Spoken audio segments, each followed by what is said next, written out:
Hello everyone, आज अपन इस video में समझेंगे एमपी बोर्ड के लिए कि कहाँ कहाँ से एक एक वन वर्ड या ऑब्जेक्टिव्स क्वेश्चन आ सकते हैं, वो समझेंगे और कुछ क्वेश्चनों की अपन प्रैक्टिस भी करेंगे। जैसे कि पहला है रियल नंबर। इसमें सबसे ज़्यादा क्वेश्चन इन चार टॉपिक से ही बन सकते हैं। जैसे कि पहला होगा किसी भी नंबर्स का एलसीएम एंड एलसीएम या एचसीएफ फाइंड करने के लिए, या किसी भी नंबर में कौन सा रेशनल नंबर होता है, कौन सा इरेशनल नंबर होता है, कैसे पता करेंगे। या ये फॉर्मूला बेस्ड क्वेश्चन है, LCM into HCF equal to A into B. या एक जे वाला टाइप भी होता है कि कोई भी प्राइम नंबर्स है उनका नंबर्स जे दिए होंगे इन फॉर्म में एलसीएम एचसीएफ फाइंड करना होगा। और इनके बेसिस पर कुछ क्वेश्चनों की अपन प्रैक्टिस भी करेंगे। जैसे अपन पहले समझते हैं, कोई सा भी नंबर दिए होंगे अपन को, जैसे कोई सा भी नंबर जैसे 13, 26 और 13 दे सकता है। इनका आपसे पूछेगा एलसीएम बताइए और एचसीएफ बताइए, आसानी से फाइंड कर सकते हैं। ये समझने वाले हैं रेशनल नंबर्स कौन से होते हैं। रेशनल नंबर वे नंबर होते हैं जो पी अपॉन क्यू के फॉर्म में होते हैं, और क्यू कभी भी जीरो नहीं होना चाहिए। जरूरी नहीं कि इस फॉर्म में हो। रेशनल नंबर डेसिमल के फॉर्म में भी होते हैं। अगर डेसिमल एक समय पे आगे खत्म हो रहा है डेसिमल के बाद नंबर, तो वो रेशनल होंगे। डेसिमल के बाद बार लगा है तो रेशनल होंगे। इरेशनल नंबर कौन कौन से होते हैं? इरेशनल नंबर वे होते हैं जिनका स्क्वायर रूट नहीं होता। फोर क्या होगा, रेशनल नंबर में आएगा क्योंकि इसका क्या है, स्क्वायर रूट होता है 2। तो 4 को अपन क्या लिखेंगे, रेशनल नंबर है ये 2। ऐसे 9 किसका स्क्वायर रूट है, 3 का, तो ये भी रेशनल नंबर है। पाई, अब कोई नंबर पॉइंट के बाद रिपीट हो रहा है और रिपीट नहीं हो रहा, पॉइंट के बाद नंबर लगातार लिखे जा रहे हैं, रिपीट नहीं हो रहा, तो ऐसे में वो नंबर क्या कहलाएगा, इरेशनल नंबर कहलाएगा। इसके बाद एलसीएम इंटू एचसीएफ के बेसिस पर क्वेश्चन पूछे जा सकते हैं, या ये वाला टाइप आता है। अब इनके बेसिस पर कुछ पुराने पेपर में आए हुए क्वेश्चनों की अपन प्रैक्टिस करेंगे। चलिए, जो अभी मैंने आपको कंसेप्ट सिखाया उन पे बेसिस पेपरों में आए हुए कुछ क्वेश्चंस देखते हैं अपन और सॉल्व करते हैं। आप भी वीडियो को रोक कर क्वेश्चन सॉल्व करने की कोशिश करें, उसके बाद मैं आपको सॉल्व कराता हूँ। 96 एंड 104 का एचसीएफ फाइंड करना है। एचसीएफ फाइंड कैसे करेंगे, अपन क्या करेंगे, डायरेक्ट इन नंबर का डायरेक्ट नंबर में डिवाइड करना सीखिए। 120 के डिवाइड 96 में जाएगा ही नहीं, तो ये तो हो ही नहीं सकता। 4 से 96 कैंसिल हो रहा है, चेक कर लेते हैं। 4 2 जा 8, जी हाँ, 4 से 90 हो सकता है, 4 का इसमें डिवाइड करते हैं 1 4 0, बिल्कुल 1 4, तो अपना 4 अपना क्या होगा, आंसर होगा। आप और भी नंबर देख सकते हो, लेकिन 10 से तो ये कटेगा नहीं, सीधी सी बात है। और 3 से ये नहीं कटेगा, डिविजिबिलिटी रूल आपको पता होना चाहिए। सेम यही क्वेश्चन है, आप इसको खुद ट्राई करिएगा क्या ऐसे आता है। सेम ये दोनों ही परीक्षा में आए हुए क्वेश्चन है। अब फिल इन द ब्लैंक्स कैसे आए हैं इनमें, फिल इन द ब्लैंक्स पे देखते हैं अपन। इनको मिटाता हूँ मैं। अब fill in the blanks, root 3 is मैंने अभी बताया था, रूट के अंदर वे नंबर जिनका स्क्वायर रूट नहीं हो सकता वे क्या होंगे, इरेशनल नंबर होंगे। तो रूट 3 क्या है, इरेशनल नंबर है। रूट 2 क्या है, जे भी इरेशनल नंबर है, स्क्वायर रूट नहीं होता। रूट 4 का स्क्वायर रूट होता है कितना, 2। और 2 क्या होता है, रेशनल नंबर होता है। जे वाली बात याद रखिएगा। अभी तक जे वाली चीज पेपर में नहीं आई, ये दोनों ही पेपर में आए हैं। एलसीएम इंटू एचसीएफ का फॉर्मूला क्या होता है, इक्वल टू होता है ए इंटू बी के। रूट 5 क्या है, ये भी इरेशनल नंबर है, जिनका स्क्वायर रूट नहीं हो रहा वे सारे क्या होंगे, इरेशनल नंबर होंगे। अब ट्रू फॉल्स जो पेपर में आया, एक ही आया था कि रूट 2 इज इरेशनल नंबर। अभी अपने समझा था कि रूट 2 तो क्या है, रेशनल नंबर थोड़ी ना है, इरेशनल नंबर है वो। तो ये क्या है, फॉल्स है अपना। अब वन वर्ड में आपको ये बताना है, एलसीएम ऐसे नंबर कभी भी हो तो एलसीएम निकालने के लिए अपन क्या करते हैं, दोनों में जो मिल रहा है उसकी मैक्सिमम पावर कितनी है, दोनों में मिल रहा है एक्स की मैक्सिमम पावर यहाँ 3 है या 5 है, तो एक्स की मैक्सिमम पावर लेंगे 5, बाई की सेम मैक्सिमम पावर 3, और जेड की भी मैक्सिमम पावर 2।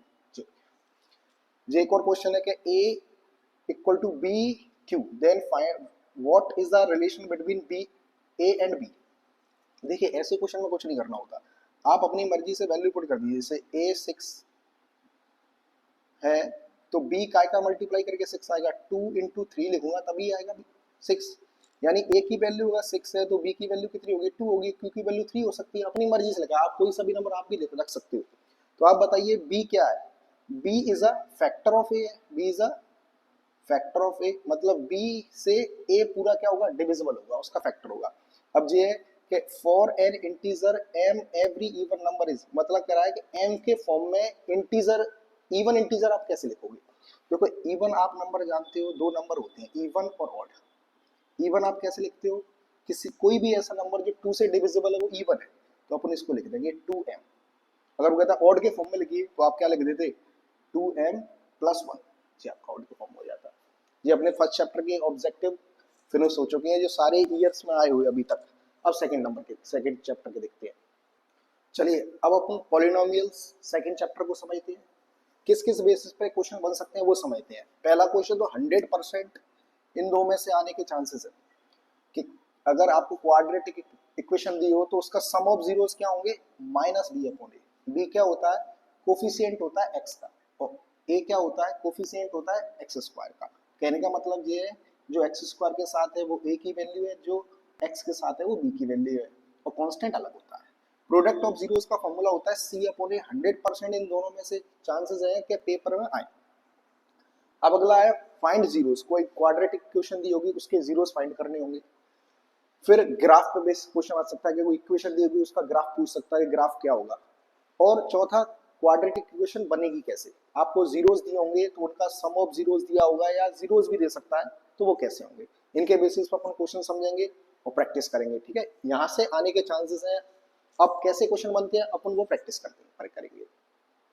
जो पेपर में आए मल्टीपल चॉइस उनको देखते हैं।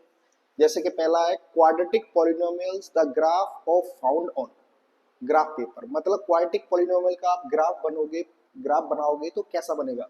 तो हमेशा याद रखिए कैसा बनता है? पैराबोला बनता है। ये वाली बात याद रखिए। पॉलिनोमियल जे दिया है अल्फा बीटा और जीरोस हैं, तो प्रोडक्ट ऑफ जीरोस क्या होगा? अभी मैंने बताया था सम कितना होता है? माइनस बी अपॉन ए होता है। प्रोडक्ट क्या होता है? सी अपॉन ए होता है। तो जी आपका आंसर हो गया।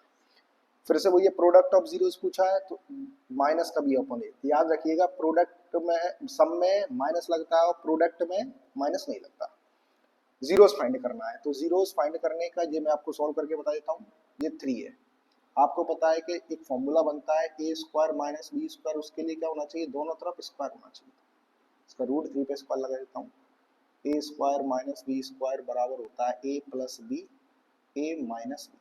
तो ये आ जाएगा एक्स प्लस रूट 3 और x minus root 3।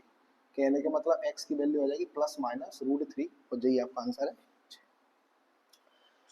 Maximum number of zeros in polynomial. देखो कभी भी कहे आपसे कि मैक्सिमम नंबर ऑफ जीरोस कितने होंगे, तो आपको क्या देखना है? सबसे बड़ी वाली पावर देखनी है। सबसे बड़ी पावर इनमें सब में किसकी है? वेरिएबल की सबसे बड़ी पावर देखनी है। वो कौन सी है? 3। तो आपका आंसर क्या हो जाएगा? 3 हो जाएगा।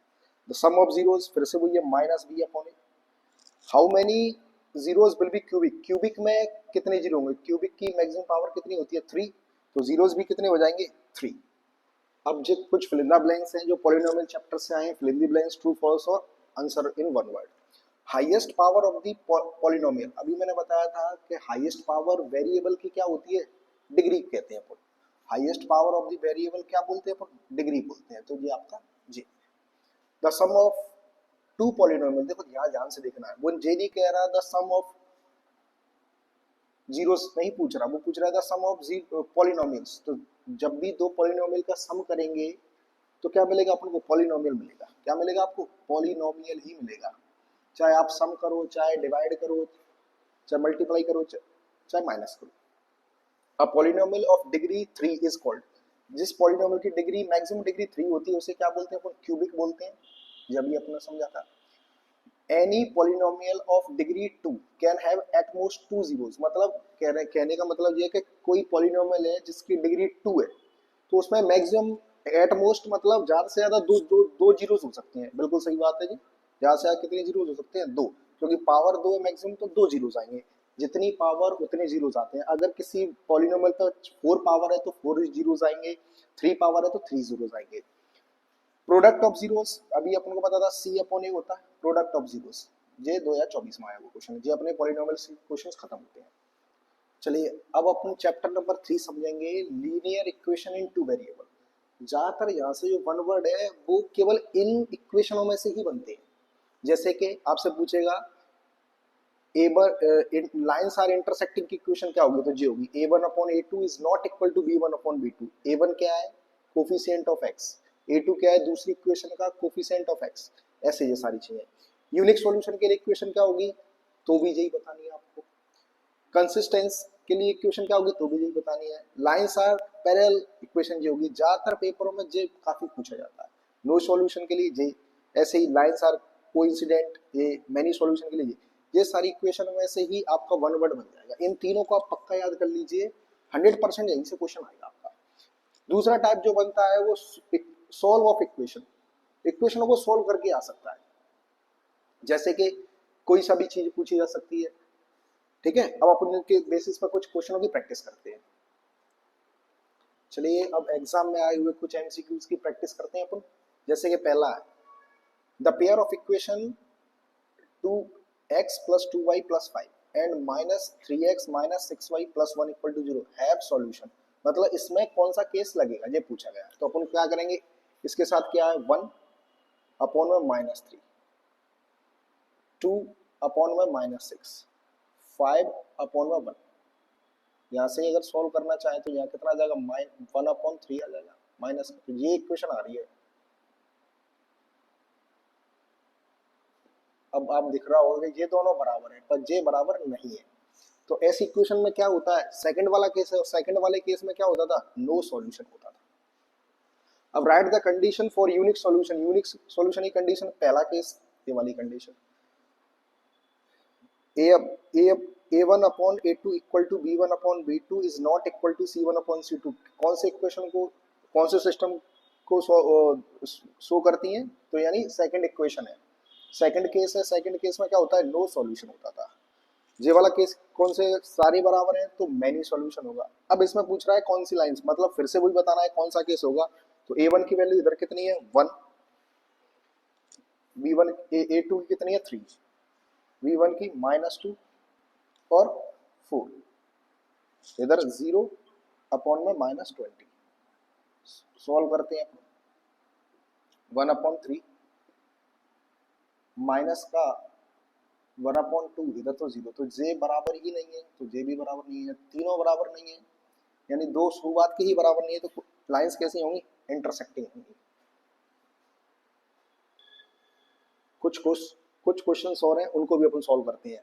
जैसे कि एक इक्वेशन है x + y = 8 है। x की वैल्यू कितनी दी है, 3 दी है, y की वैल्यू निकालनी है। x + y = 8 है, अगर x 3 है तो x की जगह 3 रख देते हैं, इक्वल टू 8, 3 को उधर भेज देंगे तो माइनस का हो जाएगा, तो y की वैल्यू आ जाएगी 5। मैंने आपसे बोला था इक्वेशन सॉल्व करने भी आ सकती है, बहुत छोटी छोटी इक्वेशन आएंगी, बड़ी ज्यादा इक्वेशन नहीं आएगी। सेम ये भी इक्वेशन है कि x + y = 5 है, x की वैल्यू 1 है, तो y की कितनी होगी, वैल्यू पुट कर देते हैं 5, 5 - y 4y की वैल्यू होगी जी आपके चैप्टर 3 थे। चलिए अब अपन क्वाड्रेटिक इक्वेशन चैप्टर नंबर 4 समझते हैं कि कहाँ से वन वर्ड बनने के चांसेस है। पहला नेचर ऑफ रूट्स आप लिख लीजिए, 100% यहाँ से क्वेश्चन बनने के चांसेस है कि नेचर ऑफ रूट्स पूछेगा। जब b² - 4ac की वैल्यू 0 से कम होगी, जब b² - 4ac की वैल्यू नेगेटिव होगी, तब रूट्स कैसे होंगे, अनरियल रूट्स होंगे।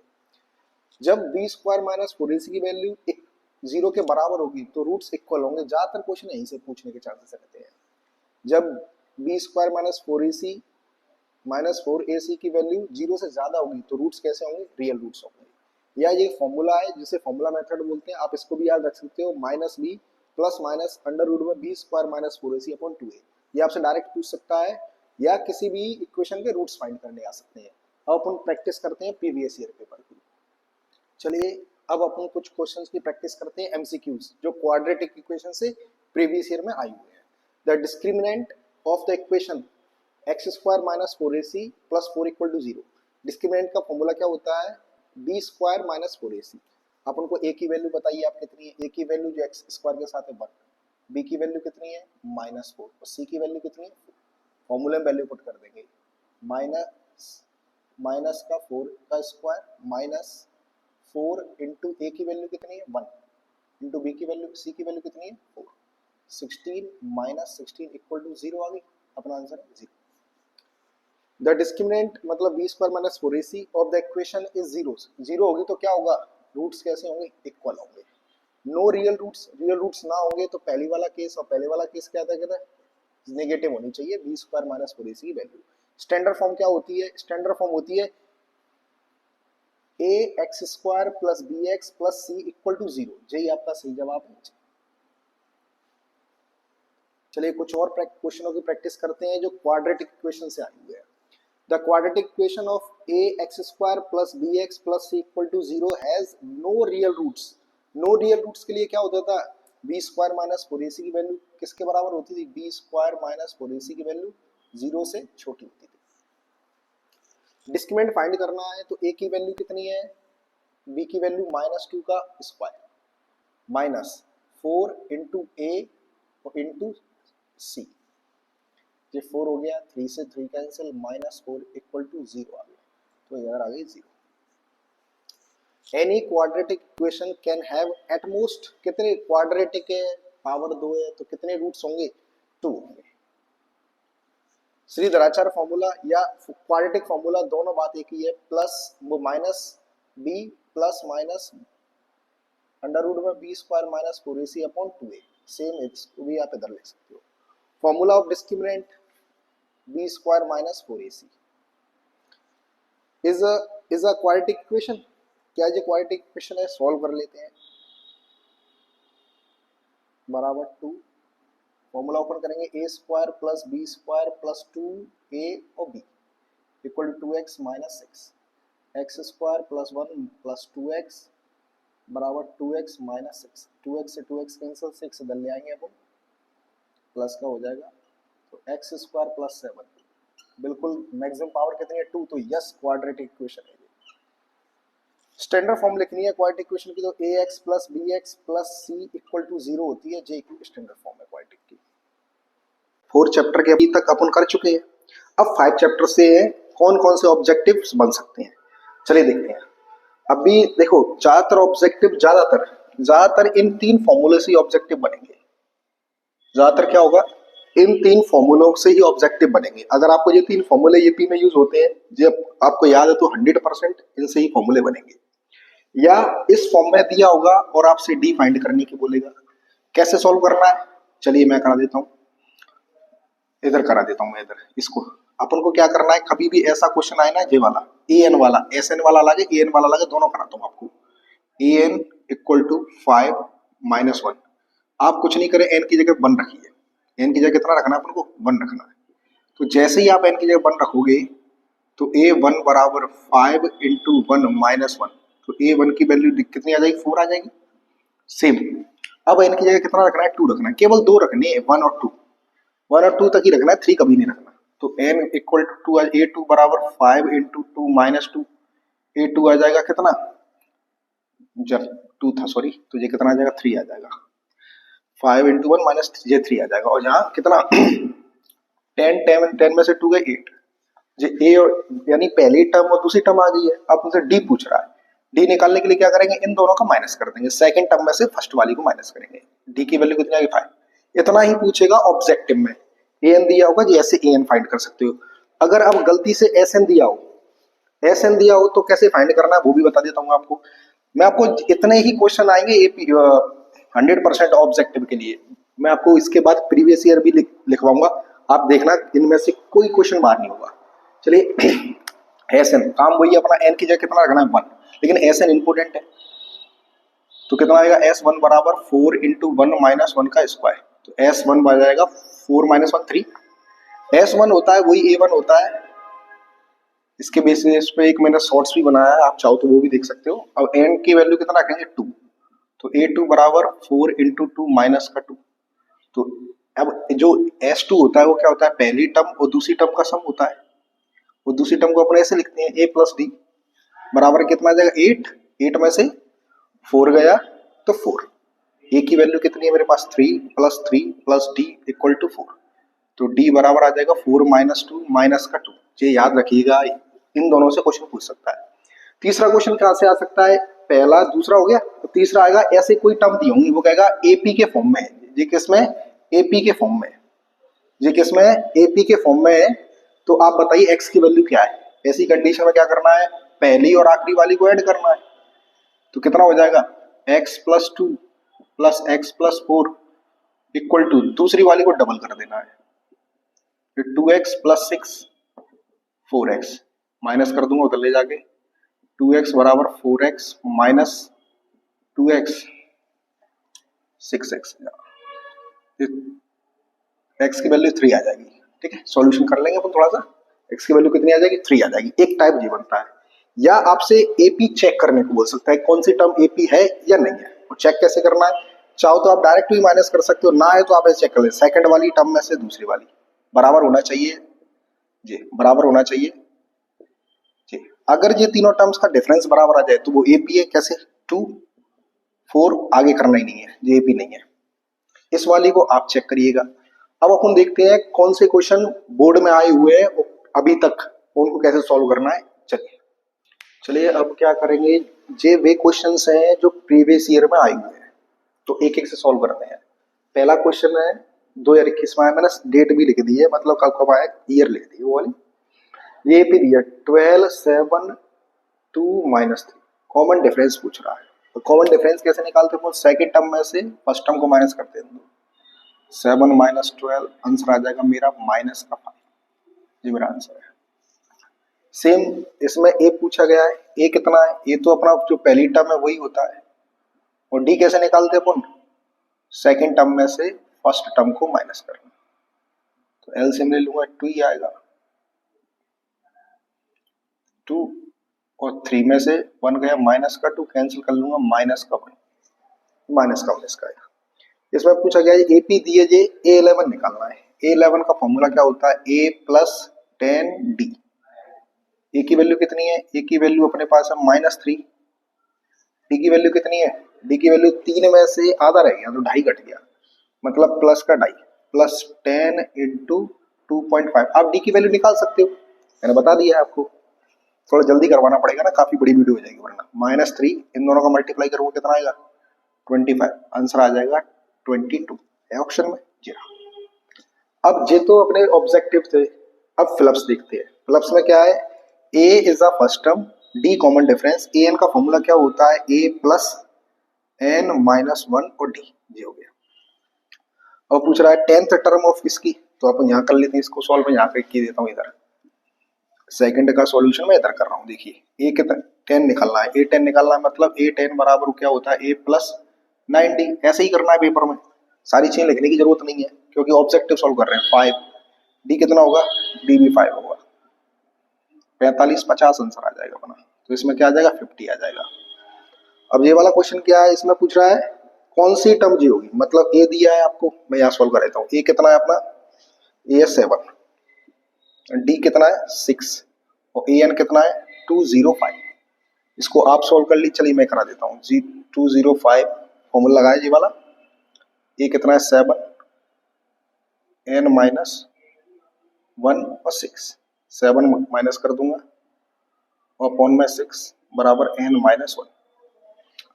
कितना है माइनस होके जी? 5 198 198। 2 का डिवाइड करूंगा कितना आ जाएगा?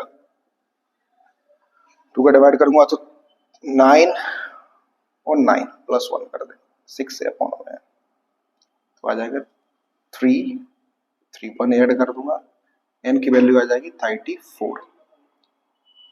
तो n की वैल्यू कितनी आ गई अपनी? 34। तो यहाँ लिख देंगे 34। फिर से 10th टर्म ऑफ एपी, इसकी -17 है। अब ये ट्रू फॉल्स है, आपको चेक करना है क्या इसकी 10th टर्म -17 होगी। इसका जवाब आप खुद अपनी कॉपी में करेंगे। ये अपने 1 वर्ड हो गए। अब 1 वर्ड में आंसर देना है, मतलब ये फ्लप्स हो गया। 1 वर्ड आ गए अपने। 1 वर्ड क्या है? एस एन का फॉर्मूला पूछ रहा है। एस एन का फॉर्मूला पूछे सेकंड वाला ही फॉर्म, मतलब जो डी का जिसमें यूज हुआ है वही फॉर्मूला लिखना आप। ये बड़ा वाला जे वाला, एक जे वाला भी होता है लेकिन आप ज्यादा जे वाला लिखना जब भी पूछा जाए। जे हो गया। ए एन का फॉर्मूला पूछा है, ए + n - 1 और डी। बच्चे सारे क्वेश्चंस आपके पेपर में आए हुए। चलिए अब ट्रायंगल से रिलेटेड जो पेपर में आए हुए क्वेश्चन उनको समझते हैं। वैसे पहला है A B C D and B D are equilateral triangles है। इक्विलेटरल ट्रायंगल है और डी बी सी का मिड पॉइंट है, यानी ये दोनों साइड्स कैसी होंगी? ये दोनों साइड्स बराबर होंगी। अगर जे 1 है तो जे भी 1 होगा, मतलब एक छोटे वाले ट्रायंगल की साइड 1 है तो पूरे बड़े वाले ट्रायंगल की साइड कितनी होगी? 2 होगी। छोटे वाले ट्रायंगल की साइड कितनी है? 1, तो बड़े वाले ट्रायंगल की साइड कितनी होगी? 2 होगी। अगर देखो ये थ्योरम एक आप ध्यान से सुनिएगा, अगर किसी भी दो सिमिलर ट्रायंगल के साइड का रेशियो है, ये क्या है, साइड का रेशियो 1:2 आया। अगर इसको अपन को एरिया के रेशियो में कन्वर्ट करना है, क्या बनाना है अपन को, जिस साइड्स का रेशियो था एरिया का रेशियो बनाना है, तो अपन क्या कर देंगे, स्क्वायर कर देंगे बस। तो इन दोनों का स्क्वायर करेंगे तो आ जाएगा 1:4, और यही आपका आंसर होगा 1:4। इसका आंसर क्या होगा, 1:4। अब ये एक ऐसा क्वेश्चन है जो कि मैथ्स में पढ़ाया नहीं जाता, पहली बार आया था, तो इसका आंसर जे टिक है। अब यहाँ पे गौर करिएगा, ऑल ट्रायंगल्स आर सिमिलर। देखिए all triangles are similar, specific triangle similar होते हैं, जैसे कि नाम लेते all equilateral triangles are similar, ये बिल्कुल सही बात है। ऑल ट्रायंगल नहीं, all equilateral triangles are similar, ये आपका सही है। ऑल स्क्वायर आर सिमिलर, बिल्कुल उसने क्या जे नहीं अगर जे बोला हो तो ऑल क्वाड्रिलेटरल्स आर सिमिलर, ये वाली बात क्या होती, ये वाली बात गलत नहीं होती। और स्क्वायर स्पेसिफिक है, बिल्कुल सही बात है, सिमिलर होते हैं।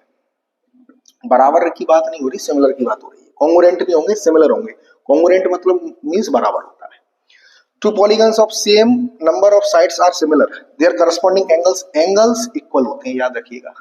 बस एंगल में ही इक्वल आएगा, बाकी सब में रेशियो सेम होंगे, रेशियो सेम होते हैं, एंगल्स इक्वल होते हैं, बस याद रखिएगा। अब ट्रू फॉल्स देखते हैं। ऑल स्क्वायर आर सिमिलर, बिल्कुल ट्रू है। All area of similar triangle are always equal, अगर ये ऑलवेज शब्द नहीं होता तो ये ट्रू हो सकता था। इक्वल भी हो सकते और नहीं भी हो सकते, ज्यादातर इक्वल नहीं होते तो फॉल्स। वो कहता है हमेशा इक्वल होते हैं, हमेशा इक्वल नहीं हो सकते। इक्वल हो सकते हैं लेकिन हमेशा इक्वल होंगे, ये नहीं है। The corresponding sides of two similar triangles are in the proportion, ये तो थेल्स थ्योरम है अपनी, और ये ट्रू है, याद रखिएगा। थेल्स थ्योरम का स्टेटमेंट यहाँ पूछा गया आपसे, इधर पहले 2023 में किस में दे दिया, इसे दे दिया है ट्रू फॉल्स में, कि अगर दो ट्रायंगल सिमिलर हैं तो उनकी करस्पॉन्डिंग साइड का रेशियो क्या होगा, प्रोपोर्शन होगा। बीपीटी का स्टेटमेंट अलग है थोड़ा, इससे लगभग सेम सही है, कि जब भी किसी ट्रायंगल में दो साइड्स पे पॉइंट को मिलाने वाली लाइन तीसरी लाइन के पैरेलल होगी तो उनकी करस्पॉन्डिंग साइड का रेशियो कैसा होगा, इक्वल होगा। आप इसे याद कर लीजिएगा। The ratio of area of two similar triangle is equal to the corresponding side, नहीं, अभी मैंने क्या बताया था, एरिया साइड का रेशियो एरिया के स्क्वायर के रेशियो के बराबर है। फिर समझाता हूँ, ए रेशियो बी अगर साइड है तो एरिया क्या आ जाएगा, A square ratio B square, याद रखिएगा।